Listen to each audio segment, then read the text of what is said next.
As I mentioned previously, we're going to use badstore.net, which is a downloadable website that has a lot of vulnerabilities to it. And we can use this to practice on so that we don't actually hack in any actual sites. You can download this as an ISO, and I have done so and loaded it on a VM. And we've given it the IP address of 192.168.163.145. And I want to use a couple of tools against badstore.net. And if you download it and look at the documentation, you'll see that it's a little bit of an older program from like around 2005 or so, but it has a lot of vulnerabilities in it that you can use to test your hacking skills against and your software against. So the first thing I'm going to do is run an Nmap scan against it and then a Nessus scan against it to see what vulnerabilities we get and to footprint it kind of and enumerate what's running on it. So let's go ahead and do that.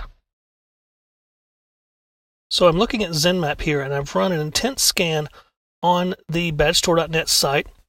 And what I've got here is a lot of different things here. I've got some open ports, obviously, which we expected to get. So we have port 80 open, HTTP. We have port 443 open, which is the SSL port. So we know that it can use ports 80 and 443, the standard web ports, and the standard secure SSL port.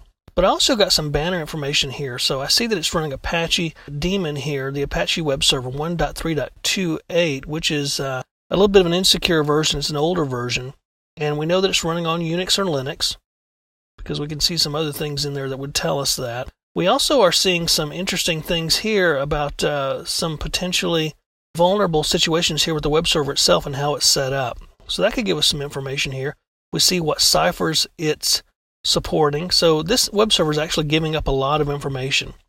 We also see that it's running MySQL, an older version again, 4.1.7, and that has some vulnerabilities connected with it too. So right off the Nmap scan, we see that there's some useful information we could get off of this server that we could take advantage of. So one of the next steps would be to run a Nessus scan and see what vulnerabilities we come up with, and also start researching vulnerabilities on the web, getting information about the particular versions of software that we see on it that might have some existing vulnerabilities we could take advantage of. So let's go ahead and switch over to Nessus and see what Nessus comes up with. So here we're looking at a Nessus scan of Badstore, and we can see there's some red and some orange there. So let's take a look at what it came up with. So we've got quite a few vulnerabilities on this particular website, some serious ones. We've got vulnerabilities obviously that have to do with Apache, the version of server that it's running, and we know that it's a little bit old. We also know that it's running MySQL, an older version. And there's just some vulnerabilities here that we could obviously take advantage of if we knew exactly what to do and how they were set up. So the remote database server can be accessed without a password. That's one interesting one that we could take advantage of. We also have some MySQL server default account credentials.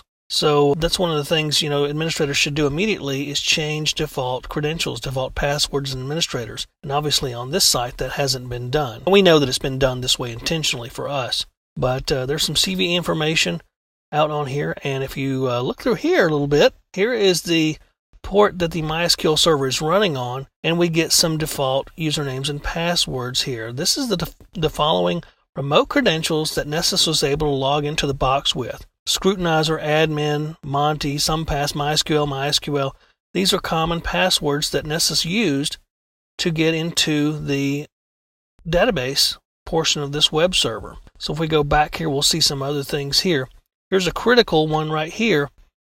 And the critical one basically tells you that there is a heap-based buffer overflow vulnerability that we could execute against this particular server. Now, how would you execute that vulnerability?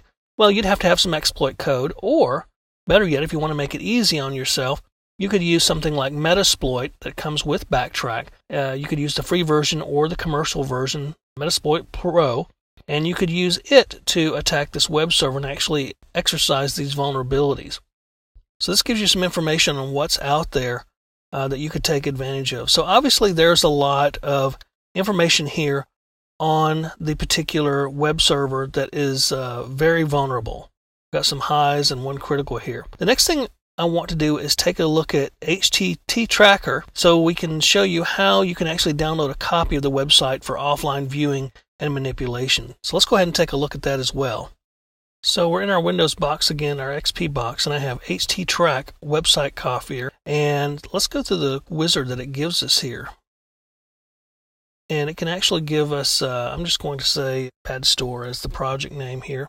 project category, you can put test in here, and base path, my websites.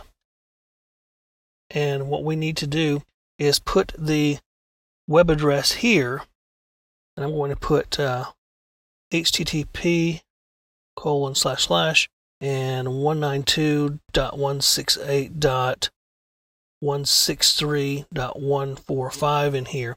And there's some options we can use as well. We can look at the different options, the scan rules, what kind of files to download, and so forth. I'm going to leave everything at its default. I'm going to say next here, and we should be able to go ahead and finish this. We don't need a remote access connection here. And let's just go here and do this. And it's starting to scan files. It's starting to grab the different files from BadStore. Now, it's going to take a while, so we're going to pick this up at a different session here. So we'll open up and see what it got for us.